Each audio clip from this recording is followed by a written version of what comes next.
नमस्कार दोस्तों, मेरा नाम है गौतम और आज एक बहुत ही ख़ास विषय में इस वीडियो में हम बात करने वाले हैं। दोस्तों, अक्सर मेरे पास मैसेज आता है, ईमेल आता है या फिर कमेंट्स के माध्यम से लोग पूछते हैं कि अगर मुझे शॉर्ट टर्म इन्वेस्टमेंट करना हो, मतलब कि अगर मेरी समय अवधि इन्वेस्टमेंट का 4 से 5 साल हो, तो उस सिचुएशन में मुझे कौन से फंड को सेलेक्ट करना चाहिए? देखो, 4 से 5 साल के लिए ये जो टाइम पीरियड है, ये शॉर्ट टर्म इन्वेस्टमेंट में आता है।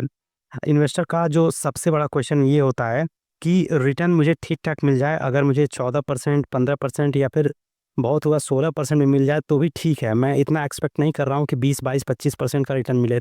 लेकिन मैं इतना एक्सपेक्ट कर रहा हूँ कि जो रिस्क है वो कम से को कम हो, अगर ज़ीरो रिस्क हो तो और भी ज़्यादा अच्छा है। तो क्या कोई ऐसा फंड हो सकता है शॉर्ट टर्म के लिए जो हमें जो रिटर्न है वो बेहतर दे और जो रिस्क फैक्टर है वो कम से कम हो? तो आज के जो मेन टॉपिक है इस वीडियो का यही है कि हम इसी बारे में बात करने वाले हैं।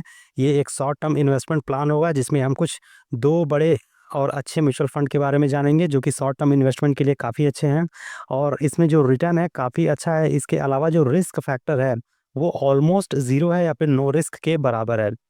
देखिए, जब भी हम शॉर्ट टर्म इन्वेस्टमेंट की बात करते हैं तो एक बार अपने दिमाग में बैठा लीजिए कि यहाँ पर रिस्क होता ही है। जब भी आप 1 साल, 2 साल, 3 साल, 4 साल की बात करते हैं म्यूचुअल फंड में तो ये शॉर्ट टर्म के अंदर ही आता है। तो अगर आप लॉन्ग टर्म के लिए नहीं जाना चाहते हैं, मतलब कि 10 साल, 15 साल, 20 साल के लिए वेट नहीं करना चाहते हैं तो कुछ ऐसे फंड मैं आगे बताने वाला हूँ। लेकिन सबसे बड़ा जो इन्वेस्टर का सवाल होता है कि अगर मैं शॉर्ट टर्म में भी पैसा अपना डाल रहा हूँ, जो इन्वेस्टमेंट अमाउंट है वो क्या कभी ज़ीरो हो सकता है? या फिर वो नेगेटिव या फिर माइनस हो सकता है? या फिर क्या कहीं ऐसा तो नहीं है कि जो मैं फंड सेलेक्ट करूँगा उसका जो रिटर्न है वो 3 से 4% के बीच में रहे या फिर उससे भी कम हो जाए? क्योंकि जो अगर मैं इंडिया में बात करूँ, एफडी की बात करूँ, तो एफडी में जो हमें रिटर्न मिलता है वो 6 से लेके 7% पर एनम के हिसाब से मिल जाता है। लेकिन एफडी में मैं इन्वेस्ट करने की सलाह नहीं दूँगा। ऐसा क्यों?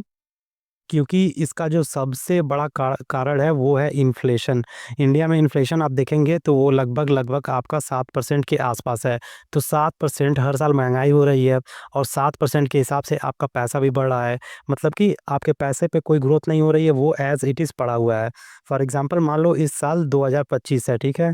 2025 में आपके पास 1 लाख रुपीज़ है। ठीक है, इसे आपने एफडी में डाल दिया, तो जिस पे आपको 7% के हिसाब से इंटरेस्ट मिल रहा था, तो अगले साल ये कितना हो जाएगा? 1.7 लाख हो जाएगा, मतलब 1,07,000 रुपए हो जाएगा 2026 में। लेकिन एक बार आप ये भी देखो कि जो महँगाई होगी, यानी जो इन्फ्लेशन होगा, वो भी तो बढ़ेगा 7% से। यानी ये जो 7% है, ये आपका मतलब 7,000 रुपए इस पे जो आपको ग्रोथ देखने को मिला है, वो कौन खा जाएगा? वो इन्फ्लेशन खा जाएगा। तो इस कंडीशन में अगर आप 4 से 5 साल भी जाना चाहते हो शॉर्ट टर्म के लिए, ठीक है? तो भी आप यहाँ पे एफडी नहीं चाहना आपको एफडी नहीं सेलेक्ट करना है। एफडी किन लोगों को सेलेक्ट करना है? अगर आपका जो इन्वेस्टमेंट पीरियड है वो 6 मंथ है और मैक्सिमम आप कह लीजिए कि 1 ईयर तक का है, तब आप जा सकते हो, ठीक है? यहाँ पे म्यूचुअल फंड में डालना होशियारी की बात नहीं होगी। अगर 6 महीने, साल भर या फिर डेढ़ साल है तो आप एफडी में अपना पैसा डाल सकते हो। रही बात ज़ीरो होने की, तो म्यूचुअल फंड में कभी भी पैसा आपका ज़ीरो नहीं होता है। अगर आपका जो इन्वेस्टमेंट टाइम है वो ज़्यादा है, तो आप यकीन मानिए कभी भी ज़ीरो नहीं होगा। जब ज़ीरो ही नहीं होगा तो नेगेटिव की बात ही नहीं, ठीक है? क्योंकि ज़ीरो से छोटा ही होता है नेगेटिव। हाँ, ये हो सकता है कि लेस देन 3% 4% आपका रिटर्न बने।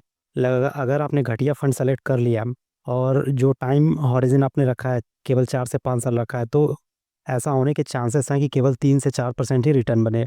लेकिन यहाँ पे जो जैसा कि मैंने बताया, जो मैं आपको फंड बताने वाला हूँ, ठीक है? उन दोनों फंड में आपको बढ़िया रिटर्न मिल जाएगा।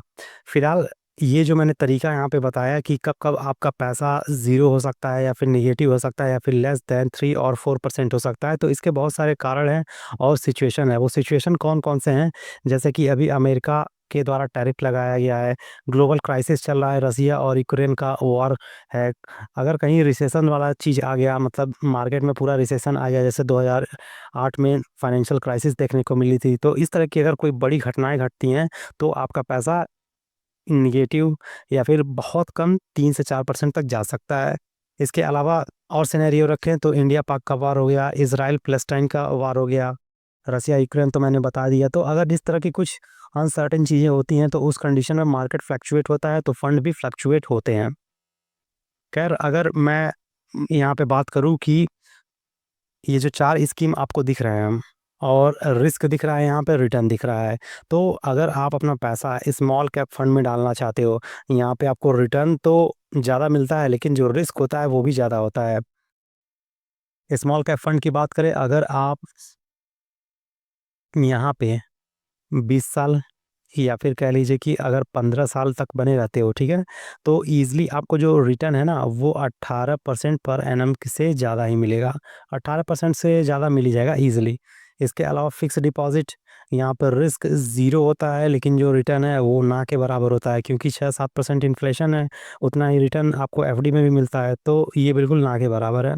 इसके अलावा मिड कैप फंड की बात करें, तो यहाँ पे जो रिस्क है वो मॉडरेट रहता है, क्योंकि मिड कैप फंड में आपका जो पैसा है वो इंडिया के जो आफ्टर 150 या कह लीजिए कि 100 जो टॉप 100 कंपनीज़ हैं उसके बाद इन्वेस्टमेंट होता है। तो यहाँ पे जो रिटर्न है आपको ठीक-ठाक मिल जाता है। फॉर एग्ज़ाम्पल यहाँ पे आपको 14 से लेके 16% के बीच में आपको ईज़िली रिटर्न मिल जाता है। इसके अलावा मिड एंड लार्ज कैप की बात करें, तो ये वेरी लेस रिस्क होता है इसमें, मतलब रिस्क बिल्कुल ना के बराबर, ऑलमोस्ट ज़ीरो आप कह सकते हैं यहाँ रिस्क। लेकिन जो रिटर्न है मिड कैप की तुलना में थोड़ा-सा कम मिलता है। आप मान के चल सकते हो कि 12% से लेके 14% के बीच में, अगर आप लॉन्ग टर्म में बने रहते हो तो इतना रिटर्न मिल जाता है। लेकिन यहाँ पे जैसा कि मैंने बताया, हम शॉर्ट टर्म इन्वेस्टमेंट की बात कर रहे हैं, तो कौन-सा वो फंड होगा? फंड का नाम है पहला Mirae asset large mid cap fund, ठीक है? यहाँ पे ये 2013 में स्टार्ट हुआ था और 2025 में, यानी कुल 12 साल में जो इसने रिटर्न बना के दिया है 21.61% का एनुअल रिटर्न बना के दिया है। यहाँ पे अगर आपने 1 लाख रुपीज़ का इन्वेस्टमेंट किया होता तो आपको 9 लाख रुपीज़ मिल गए होते। एंड जो सेकंड सबसे बढ़िया लार्ज एंड मिड कैप में फंड है, वो है Motilal Oswal large and mid cap का। ये 2018 में स्टार्ट हुआ था और तब से 2025 तक, मतलब लगभग-लगभग 8 साल में इसने 23% का रिटर्न बना के दिया है। और अगर इसमें आपने 1 लाख रुपीज़ डाला होता तो अभी तक ये 3.4 लाख रुपीज़ बन गए होते। तो आई होप ये सारी चीज़ें आपको समझ में आ गई होंगी कि अगर आप शॉर्ट टर्म में भी आप इन्वेस्टमेंट करना चाहें तो कर सकते हैं। बस कुछ चीज़ों का आपको ध्यान रखना है कि आपको स्मॉल कैप से बचना है, ठीक है? अगर आप स्मॉल कैप को चुनते हैं तो कम से कम 10 साल, 15 साल, 20 साल अपना टाइम हॉरिज़न रखिए।